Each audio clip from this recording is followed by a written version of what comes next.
Oui, on va donc commencer cette conférence. Alors, simplement quelques mots pour présenter Sampiro Sanguinetti. Alors, nous l'avons invité, et il a bien gentiment accepté notre proposition, nous l'avons invité à parler du travail qu'il vient d'effectuer sur la violence en Corse.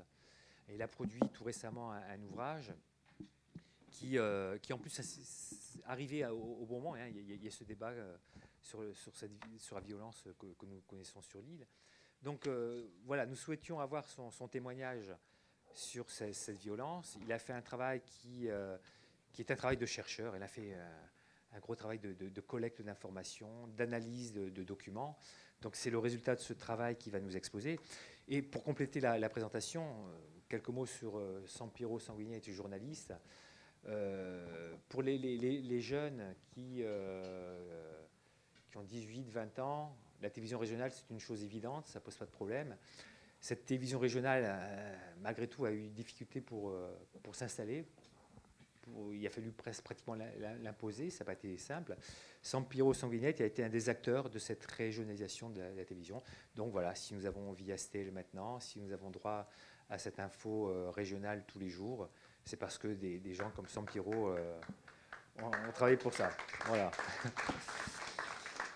Voilà, Sampiro, je te laisse donc le micro. Tu peux compléter la présentation au besoin et ensuite on t'écoute. Non, la présentation, je ne sais pas quoi dire de plus. Merci pour les applaudissements. Donc ce thème de la violence, en fait, si j'ai abordé ce thème et je travaille sur d'autres choses aussi, c'est le résultat des années de journalisme que j'ai fait. Parce qu'il faut savoir que quand on est journaliste, qu'on travaille sur l'actualité tous les jours, ça va très vite, donc on couvre des tas de choses. Et alors en Corse, j'avais eu l'occasion de couvrir beaucoup d'événements dits de violence, mais on n'a jamais le temps d'approfondir. C'est-à-dire qu'une actualité chasse l'autre, et on se dit à chaque fois, mais bon, là j'aurais bien aimé pousser plus loin l'analyse, essayer de comprendre pourquoi on parle de violence, pourquoi on parle de tas d'autres choses. Hein. En Corse, il y a des sujets à l'infini. Et comment est-ce qu'on peut la définir, et quand on parle de terrorisme, etc. Donc je me suis retrouvé ces dernières années avec du temps libre, et donc toutes ces questions que je m'étais posées en tant que journaliste et que je n'avais pas eu le temps de résoudre, je me suis mis à travailler dessus pour essayer de comprendre. Il est évident que le thème de la violence était particulièrement présent ces dernières années, donc c'est sans difficulté que je suis rentré dedans.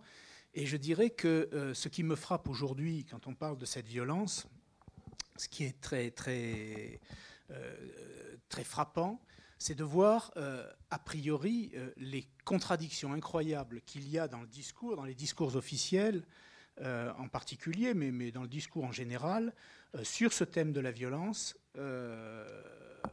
en permanence. Je vais donner quelques exemples et après j'expliquerai comment on peut expliquer ces contradictions.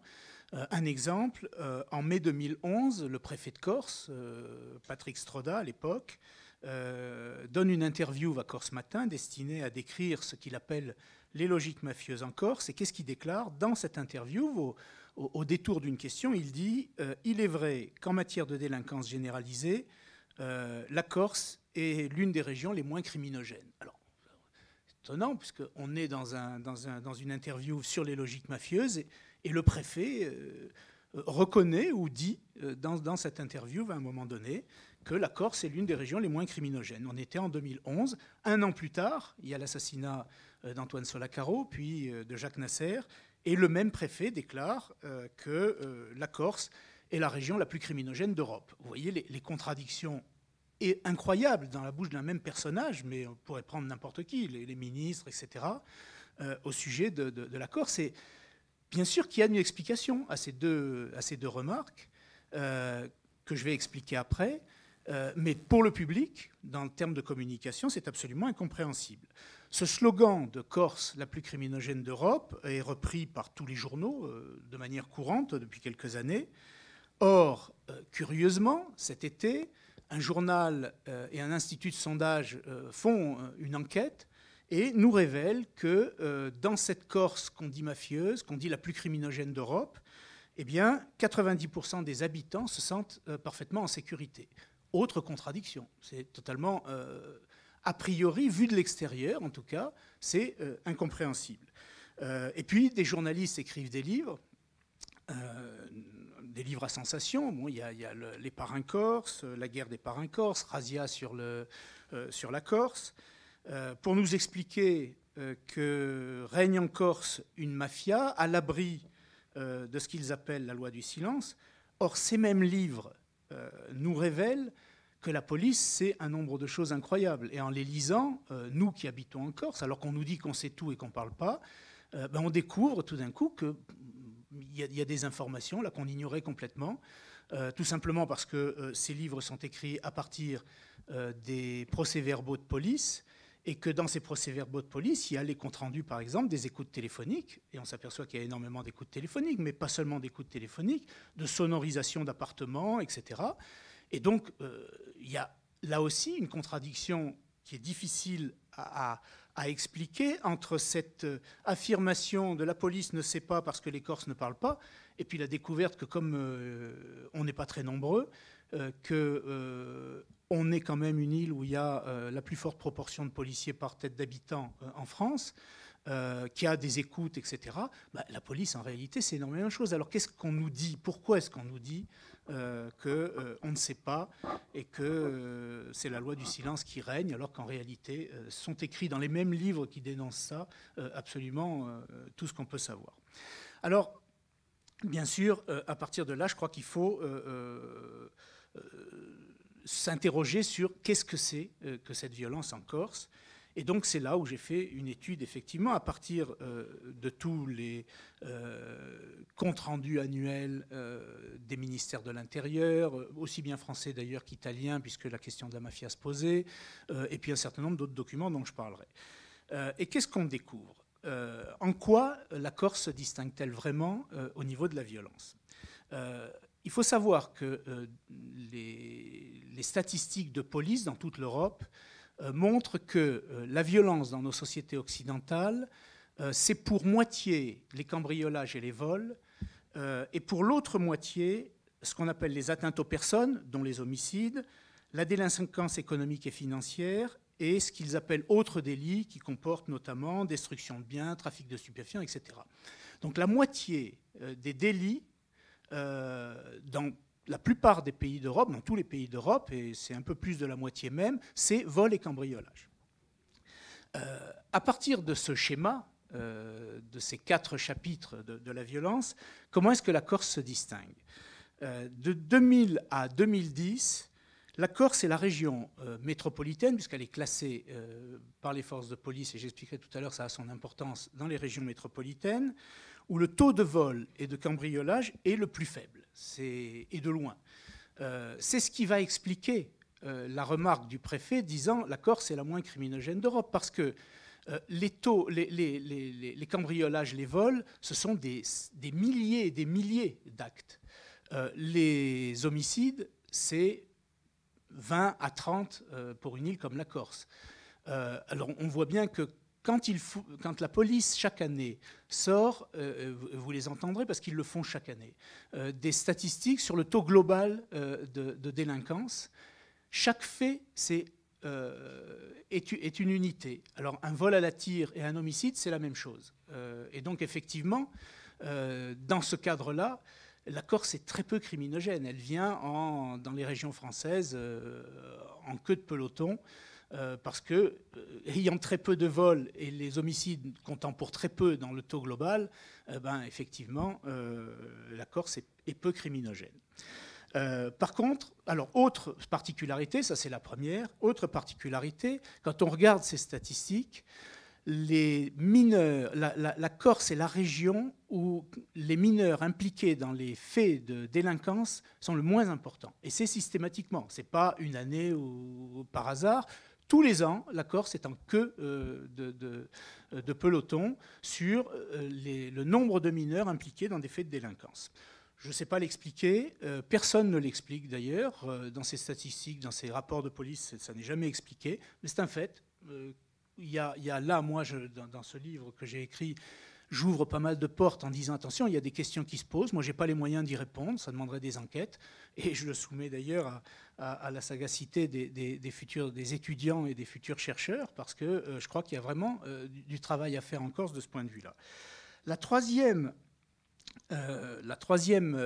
particularité, c'est que la Corse est l'une des régions où le taux de délinquance économique et financière est le plus élevé. Alors le taux de délinquance économique et financière, ça peut être de très grosses escroqueries, mais c'est principalement en chiffres, notamment les chèques sans provision, par exemple. Et donc là, effectivement, il semble que la Corse soit très concernée. Et je vais revenir dans un instant sur le problème d'une statistique comme celle-là. Et la quatrième particularité de la Corse, c'est qu'effectivement, la Corse est toujours en tête pour le taux d'homicide. Alors là, il faut bien s'entendre. Hein. En chiffres bruts, la Corse, c'est entre 15 et 30 homicides par an. À Marseille, à Lyon, à Paris, c'est 100 à 180. Hein. Donc on est en chiffres bruts très loin. La Corse, compte tenu de sa population, ne représente pas grand-chose dans ses homicides en France. Par contre, en taux, nombre d'homicides par rapport au nombre d'habitants, effectivement, la Corse, dans les régions métropolitaines, est constamment en tête, et largement. Alors, à partir de ces données qui permettent de voir à peu près comment se situe la Corse, il faut faire 3 remarques. La première, c'est un problème de statistique. J'ai dit tout à l'heure que la Corse était l'une des premières régions pour le taux de délinquance économique et financière, et que c'est notamment les chèques sans provision. Toutes les statistiques sont faites sur la population permanente, 300 000 habitants. Or, en Corse, chaque année, vous avez environ 3 millions de touristes qui débarquent, qui s'étalent sur 4 mois, où la population peut aller jusqu'à doubler. La présence de cette population n'est absolument pas prise en compte dans les statistiques. Et j'étais dans une conférence il n'y a pas très longtemps avec Laurent Mouquier, qui est chercheur au CNRS, dans un laboratoire sur le thème de la violence à la Maison méditerranéenne des sciences de l'homme à Aix-en-Provence, et qui me disait qu'effectivement, ils sont en train de faire des projections pour intégrer cette donnée et relativiser les chiffres dans des régions comme la Corse, mais aussi la Provence, etc. Mais la Corse est la plus concernée de toutes les régions d'Europe parce que, compte tenu de sa faible population, l'impact touristique est le plus fort qu'on puisse imaginer, plus fort que dans toute autre région, y compris que les Baléares, etc. C'est un impact qui est énorme. Alors, il est évident que sur les homicides, ça n'a probablement pas beaucoup d'influence. Il n'y a pas beaucoup d'homicides qui sont liés au tourisme, enfin, du moins à la présence de touristes. Par contre, quand on est sur les chèques sans provision, quand on est sur la délinquance routière, etc., il est évident que cette masse énorme de population qui vient chaque année augmente dans des proportions considérables les chiffres qui, après, entrent dans la délinquance présentée par le gouvernement. Donc voilà une première remarque sur cette statistique qu'il faut manier. Elles ne sont jamais fausses, les statistiques, mais il faut les manier avec beaucoup de précaution. La deuxième remarque, c'est que, je vous l'ai dit, la Corse fait partie dans les statistiques de police des régions métropolitaines. Et donc, effectivement, par rapport à la métropole, c'est-à-dire à l'ensemble des régions françaises, notamment continentales, la Corse est constamment en tête pour le taux d'homicide. Mais moi, je me suis interrogé, tout d'un coup, je dis, mais qu'est-ce qui se passe dans les régions d'outre-mer, les îles, notamment, donc, Réunion, Martinique, Guadeloupe, Nouvelle-Calédonie, Polynésie, Mayotte.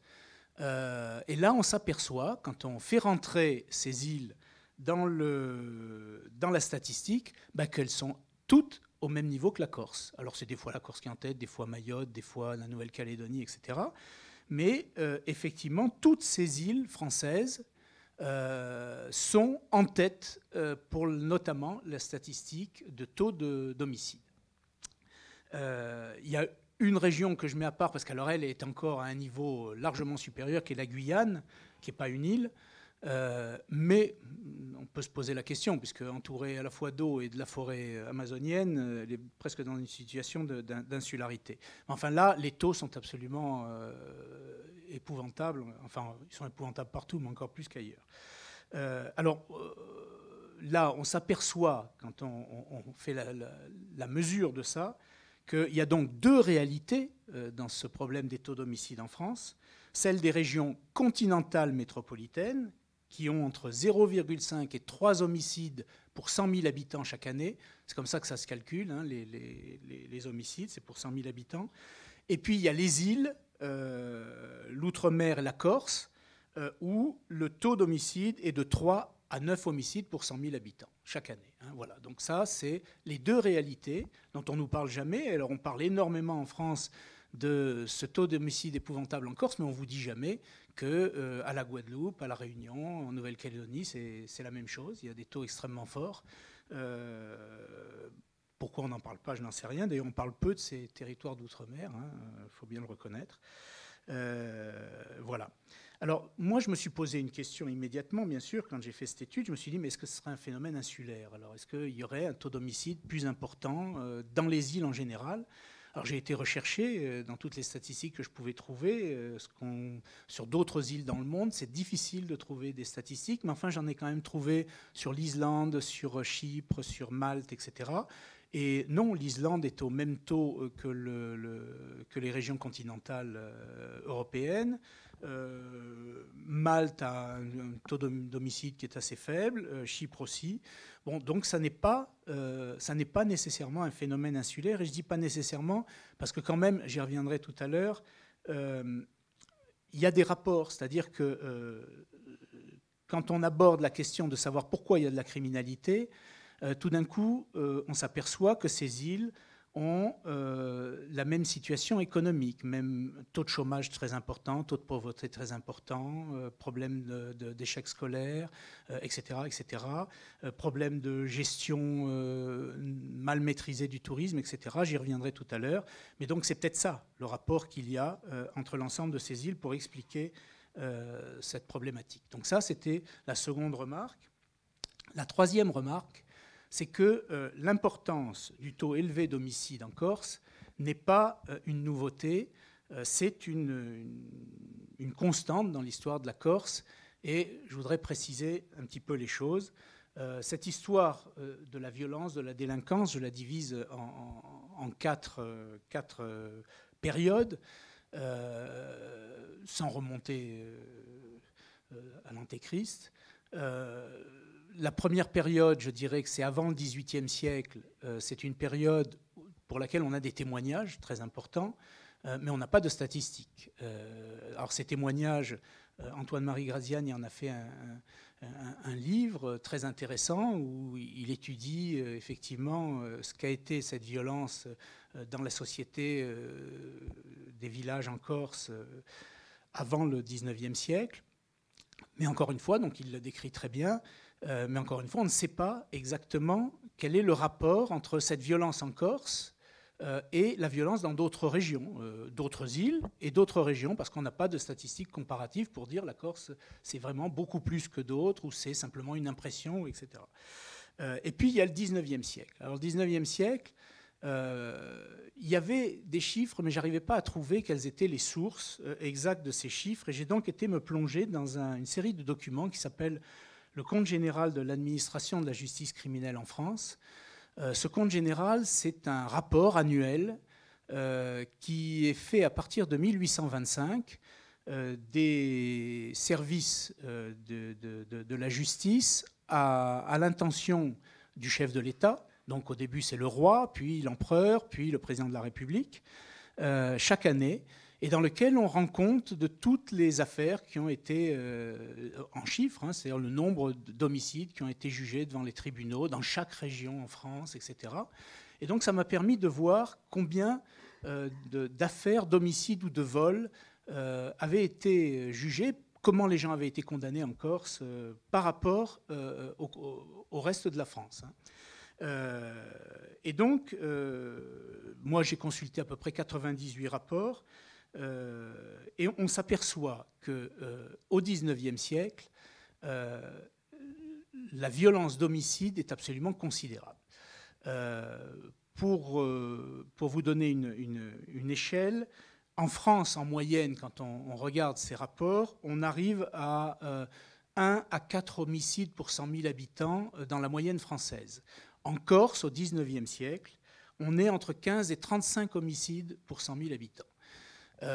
Dans ces rapports, alors il peut y avoir de l'exagération, mais on a quand même des proportions là qui sont assez frappantes. Alors, je ne vais pas rentrer dans cette...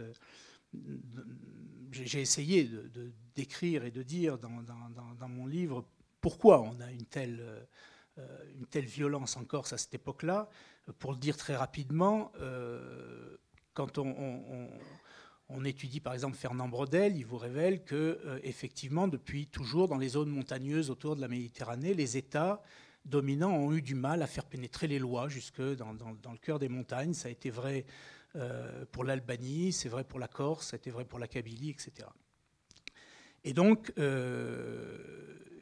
ces zones vivaient peu sous la loi de l'État dominant. Mais ça ne veut pas dire qu'elles vivaient en anarchie. Il s'est créé dans ces zones des lois coutumières qui étaient assez précises et dont la vendetta est, je dirais, l'élément régulateur. Alors c'est un élément régulateur qui est sans palier. Effectivement, donc il entraîne beaucoup de violence, mais c'est ça qui régnait en Corse.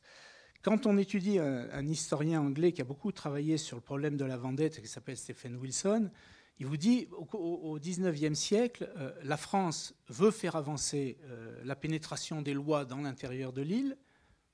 Elle y arrive difficilement, mais en le faisant, à la fois, elle n'arrive pas à faire appliquer complètement sa loi, mais elle fait reculer la loi coutumière. Et on est donc dans cette période-là, si on lit cet historien, dans une période où il y a une espèce de vide qui se produit et une augmentation, un emballement des homicides. Là aussi, c'est une question qui est encore à travailler. Il y a plusieurs personnes qui ont déjà travaillé là-dessus, y compris sur la loi coutumière. Il y a des thèses très intéressantes qui ont été faites par des juristes. Mais il y a encore beaucoup de travail à faire pour essayer de comprendre exactement comment ça fonctionne. Personnellement, j'ai émis une idée. Simplement, je la mentionne là, c'est que une loi, c'est lié à une langue. C'est-à-dire que nul n'est censé ignorer la loi, encore faut-il la comprendre, la lire et en comprendre l'esprit, comprendre d'où elle vient, etc.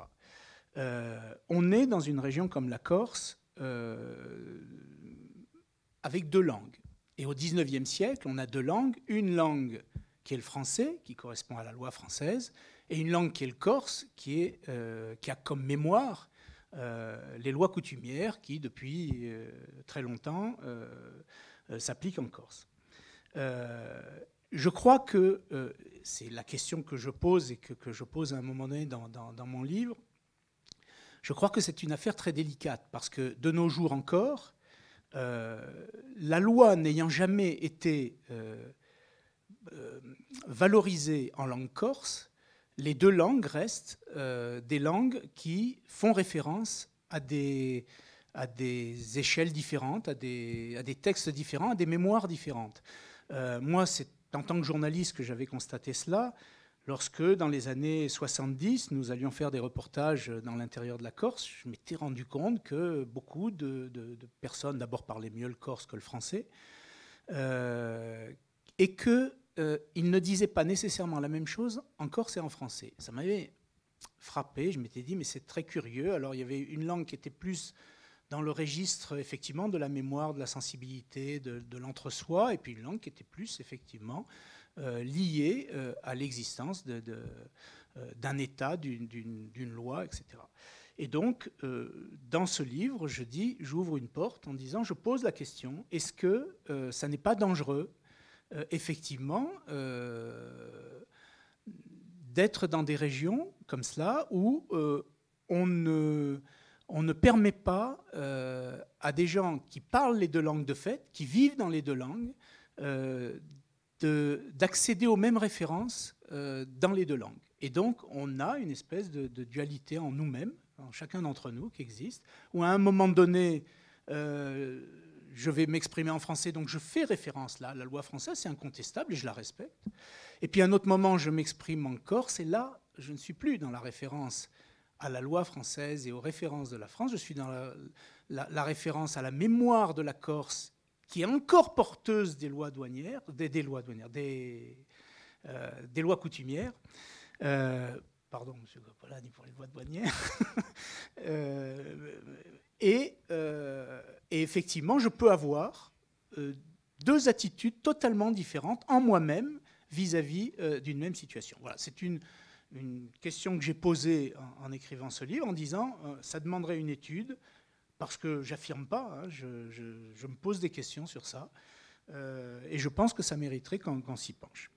Donc ça, c'était la deuxième période, le 19e siècle, que je fais aller jusqu'à 1914. Il faut savoir donc qu'à partir de la fin du 19e siècle, les Corses ont commencé à émigrer. La Corse était dans une situation de crise économique très grave, et les Corses ont commencé à émigrer massivement. Alors je dis massivement, c'est dans la proportion d'une population de 250 à 300 000 habitants. Mais par rapport à cette population, c'est une émigration massive de gens qui vont sur le continent ou qui vont dans les colonies, qui, pour la plus grande partie d'entre eux, vont très bien réussir, se recaser dans l'administration, dans le commerce, dans les professions libérales, etc. Mais il y a une frange de cette population pauvre et encore en décalage culturel, hein, car le français n'est pas encore quelque chose de totalement acquis en Corse à la fin du 19e siècle. Donc une population qui arrive sur le continent, il y en a une frange qui va former ce qu'on appelle le milieu corse à Marseille, à Paris, et qui va principalement agir dans trois secteurs qui sont le proxénétisme, notamment à Paris, le trafic de cigarettes au début, puis de stupéfiants, et les jeux.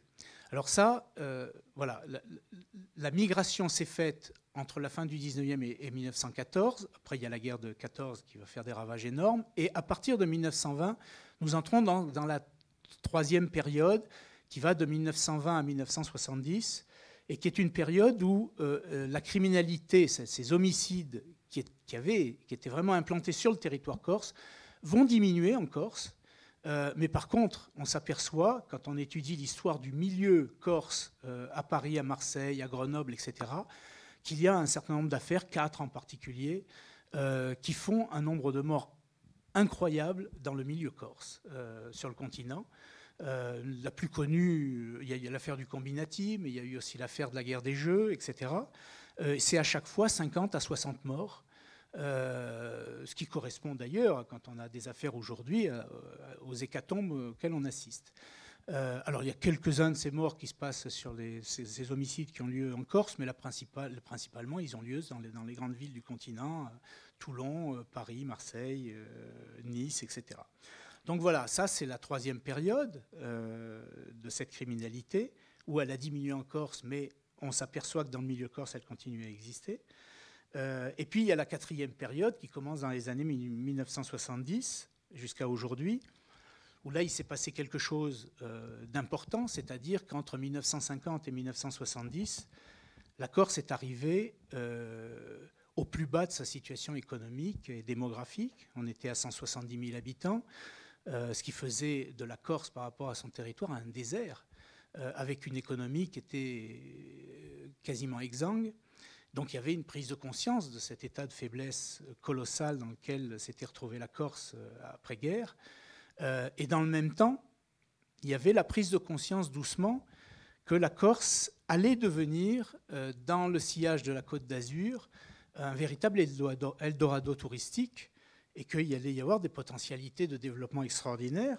Et donc ça a entraîné deux choses. Ça a d'abord un affolement d'une partie de la jeunesse corse et d'une partie des forces vives en Corse qui se sont dit mais on n'est pas préparé à ce choc. On est dans une situation de faiblesse absolue et on va affronter un choc moderne, nouveau, pour lequel on n'est pas préparé. Et donc, il y a une mobilisation politique qui va entraîner ce qu'on a su, le régionalisme, autonomisme, nationalisme.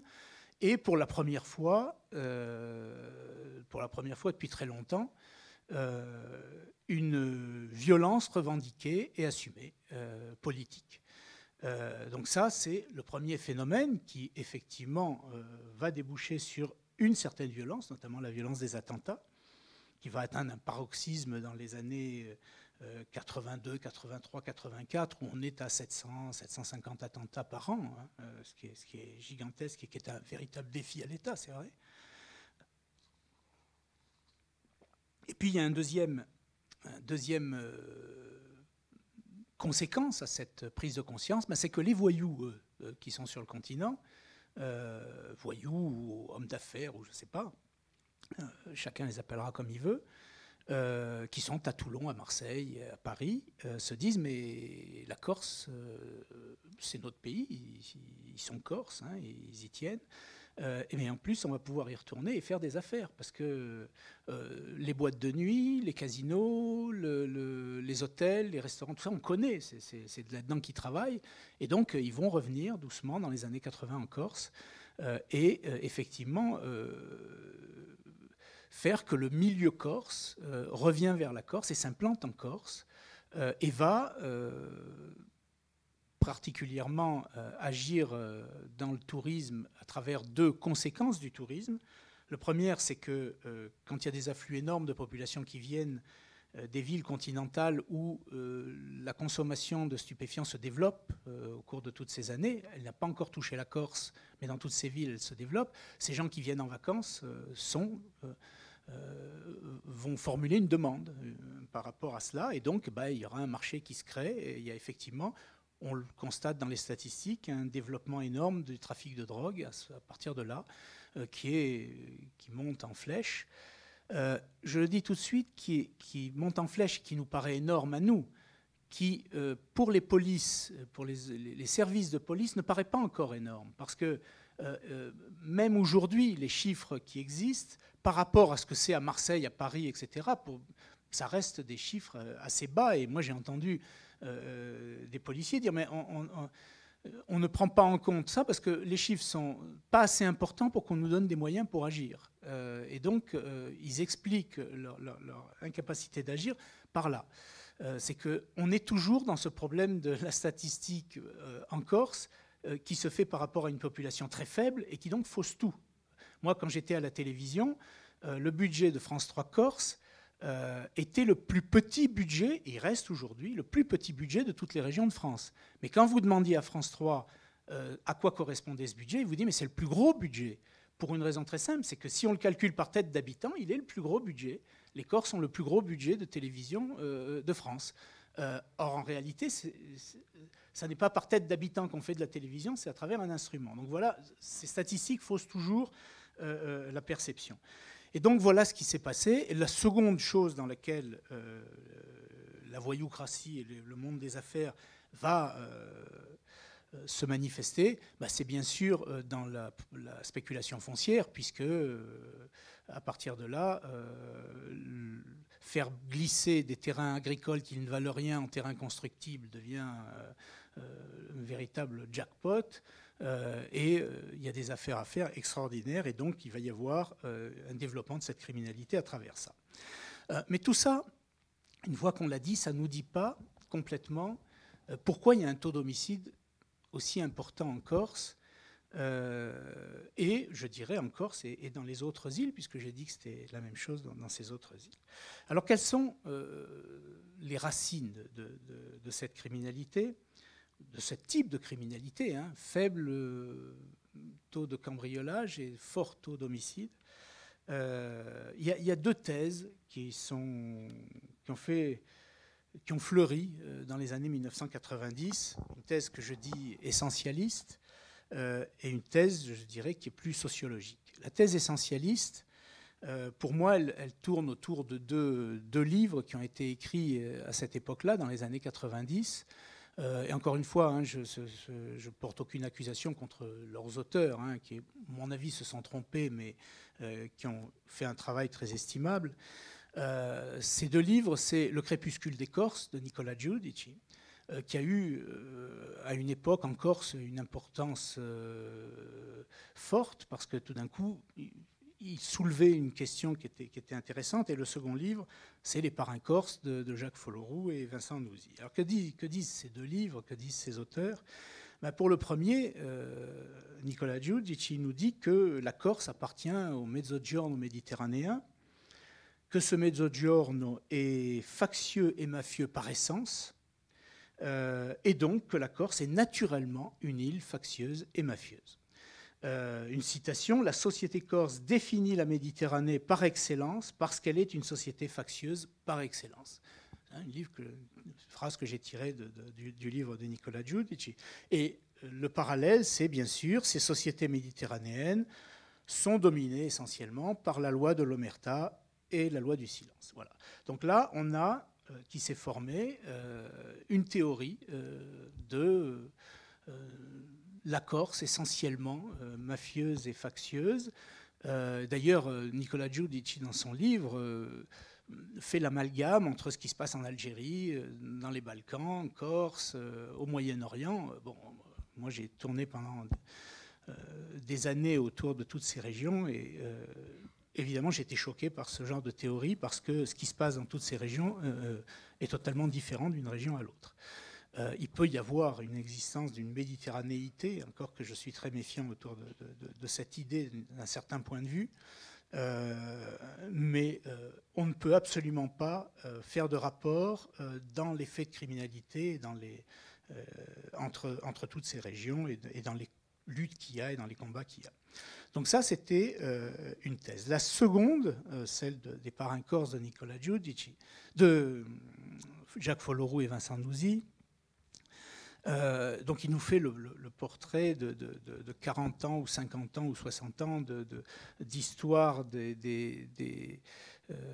la criminalité en Corse et autour de la Corse et dans les milieux corses, qui est effectivement impressionnant et qui est un document tout à fait intéressant parce qu'on y trouve tous les renseignements qu'on peut chercher. Mais ce qui m'a frappé, moi, ce sont ses conclusions. Parce que dans ses conclusions, donc, il adhère à cette idée, sans le dire complètement, mais on le sent, d'une île qui est mafieuse et factieuse par excellence. Il ajoute même, ça c'est une citation, que la terreur est une composante des mentalités insulaires. Donc là, lui, il a trouvé une raison insulaire. Il semblerait que la terreur est une composante de nos mentalités, ce qui m'a laissé pantois. Je veux dire, ce livre a un succès énorme, il est vendu partout, et on y trouve des phrases comme celle-là qui me paraissent ahurissantes. Hein. Et aujourd'hui encore, personne n'a dit, mais enfin, comment est-ce que vous pouvez dire une chose pareille? Bon. Et puis, il nous explique que la Corse abrite une organisation mafieuse qui a infiltré les administrations françaises, la justice, la police, les banques, qui menace la France, la démocratie et la République. Donc voilà, c'est la description qui, moi, m'a fait bondir et m'a fait dire non, désolé, d'abord, il n'y a pas une organisation mafieuse en Corse. En plus, moi, j'arrivais de Sicile où j'ai habité 10 ans, enfin 8 ans, et où... Enfin, il y avait quelque chose d'absurde à comparer ce qui se passait en Corse et en Sicile, où c'est vraiment là, la mafia existe.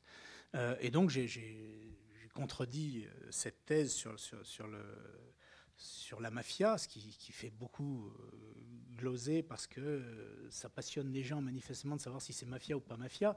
Je crois que ce qui se passe en Corse est d'une gravité extrême. C'est même peut-être, je dirais, en tout cas pour nous Corses, plus grave que ce qui se passe en Sicile, parce que la Sicile n'est pas menacée. En Sicile, il y a 6 millions d'habitants, il y a une vie économique extraordinaire. Alors là-dedans, c'est infiltrer la mafia, effectivement, qui fonctionne pas seulement comme une organisation criminelle, mais comme une organisation qui supplée à beaucoup de manque de l'État, etc. En Corse, nous sommes dans une situation beaucoup plus grave. La Corse est arrivée à un moment donné à un seuil économique, etc., qui était une véritable menace pour cette île, menace pour son existence, pour sa culture, pour tout. La Sicile n'est pas menacée dans sa culture. Donc voilà, on est dans deux situations différentes, pour des raisons différentes. Mais moi, effectivement, j'ai contredit donc cette thèse de la mafia, et en disant en plus que cette thèse de l'essentialisme est extrêmement dangereux, parce que si on veut lutter contre ça, ça veut dire quoi? On lutte contre quoi? Si c'est en nous, si c'est dans notre nature essentielle, alors il faut lutter contre nous. Il faut nous détruire, parce que sinon on ne détruira pas cette violence. Donc il y a quelque chose qui ne fonctionne pas ou qui est extrêmement dangereux dans ce genre de thèse.